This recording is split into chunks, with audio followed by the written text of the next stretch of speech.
Your thoughts are not the problem, and here's why. Thoughts don't affect you unless you believe them to be true. We cannot always control our thoughts. We're just going to have intrusive thoughts, negative thoughts, good thoughts, bad, whatever the thoughts are. That is almost incontrollable and it's impulsive. And that's the nature of what things are in our minds as humans. But what we can control is whether we believe them to be true or not. And here's a thought experiment to help you understand this in your mind. Do you believe everything you see on the internet? No? Then why do you believe everything or every thought that comes to your mind? The majority of the thoughts that we have are not fact. They are merely opinions, judgments, criticisms, and all sorts of things that are generally skewed towards something negative. And that is why the majority of our emotions are most likely negative. And this is because the mind is rooted in survival. It's just trying to preserve you and to protect you. And so it's constantly scanning the environment to see what could be a potential threat to you and your existence. But if you look around, how many situations or circumstances do you get in that are truly life-threatening these days? It's probably not that many, but our minds will treat it as such as if someone says something to us that we interpret the wrong way, or if our parents say or criticize something about us, we deem it as something that could be potentially life-threatening to us. These are situations that if we don't truly understand where our suffering comes from, then it will constantly affect us and it will be a vicious cycle that we can't escape. So, what do we do about these thoughts and how do we change our relationship with them? Well, it starts by understanding that the majority of your thoughts are not necessarily fact, nor are they true. They are opinions. For example, if you look at yourself in the mirror, what are the first thoughts that come into your mind? It might be, oh, I have this imperfection here. I don't look that great. I'm ugly. I'm too skinny, too fat, too whatever the criticisms are. The majority of those are opinions. They are not fact. They are just the beliefs that we've built over time about ourselves based on what other people say, what our parents say, what our friends say, what our colleagues say, and what we say about ourselves. But if you can understand that that is merely opinion, then you can begin to let it go. And ask yourself, is this thinking making me feel the way that I want?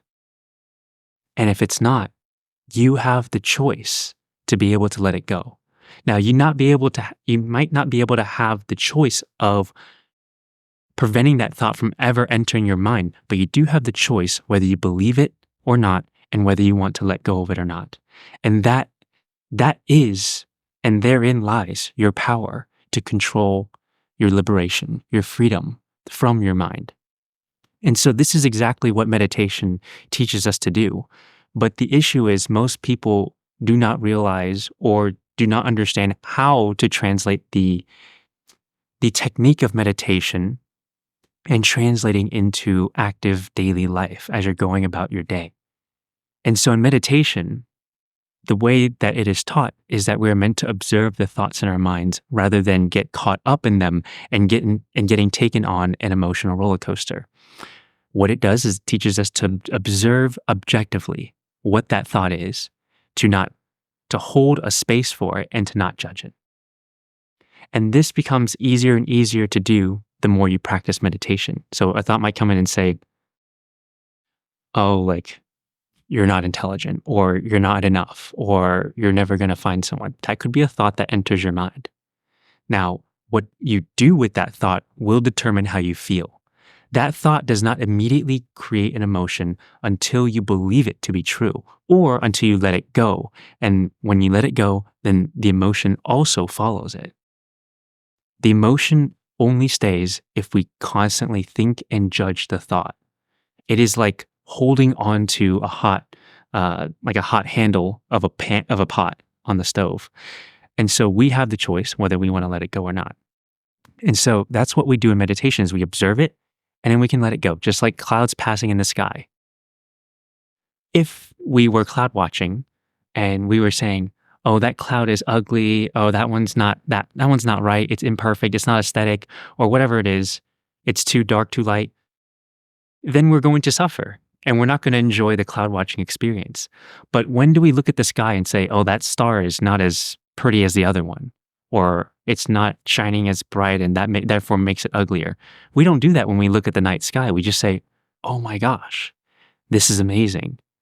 The whole sky is beautiful. Every star is beautiful, and it creates this amazing experience that we have. That is essentially how we can go about our lives rather than constantly judging every single thing to see if we like it, dislike it, if it meets our expectations or not. And the same is true for every thought that comes to our minds. So we observe it and then we let it go. And so the simplest way that I found to be able to do this is as you're going about your day and you have some sort of thought that disturbs you, ask yourself, does this thought or thinking make me feel the way that I want?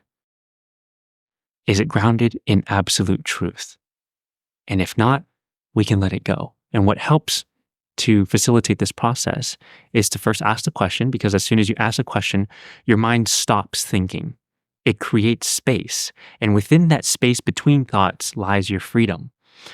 And so it's always great to ask questions like that. Is this true? Or is this making me feel the way that I want? Is this thought useful? Is this thought truly me?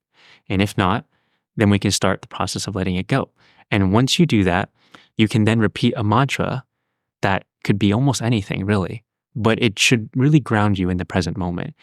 And a mantra that I personally enjoy is thinking is the root cause of suffering. And when I say thinking, I mean judgments, I mean criticisms. All of these personal opinions that are seemingly negative. That's what I mean by thinking. There's a difference between thoughts and thinking, and thought is a neutral observation about the world or an intuitive prompting, and thinking is the personal opinion or judgment, negative story that we have about the thought that we're experiencing. So therefore, thinking is the root cause of suffering. And what I do is I repeat this in my mind constantly. And so if you do this with me now, you'll experience some sort of a shift because you can see things as they are rather than what you think they should be. When we have expectations, we create suffering for ourselves if that expectation is not fulfilled. And so do this exercise with me for a few seconds and see how it feels for you. So let's say we have a thought that comes in, and then we ask ourselves, is this thinking useful? Is it making me feel the way that I want? No? Then let's repeat the mantra. Thinking is the root cause of suffering. Thinking is the root cause of suffering. Thinking is the root cause of suffering. And notice how you feel as you repeat this to yourself. Can you feel your shoulders relaxing? Can you feel how your body begins to ease? Can you see the pressure or feel the pressure in your mind getting released? This is the power of mantras that are grounded in truth.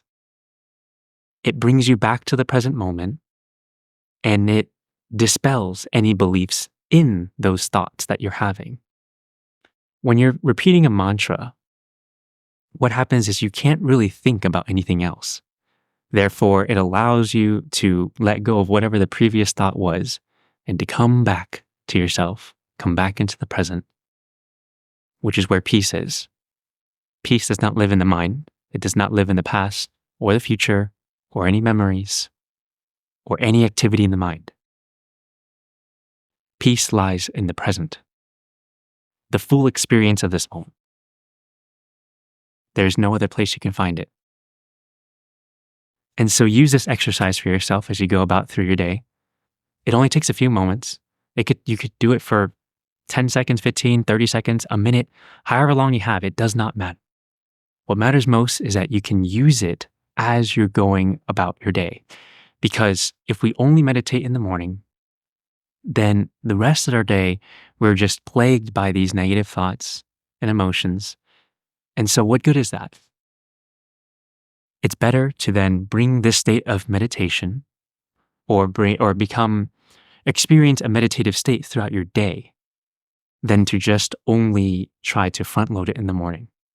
And so the more that you're able to practice it throughout the day, the more that your state of being becomes more peaceful. And that's the thing that's worked for me the most, is switching from viewing meditation as only something I do in the morning to something I do throughout my day, anytime that I experience some sort of negative emotions. And how I view negative emotions is that it's not really negative. It's a reminder that I'm thinking too much and to come back into the present moment and to let go. And so if you use that, then it will become easier and easier because you can use it as a reminder for yourself.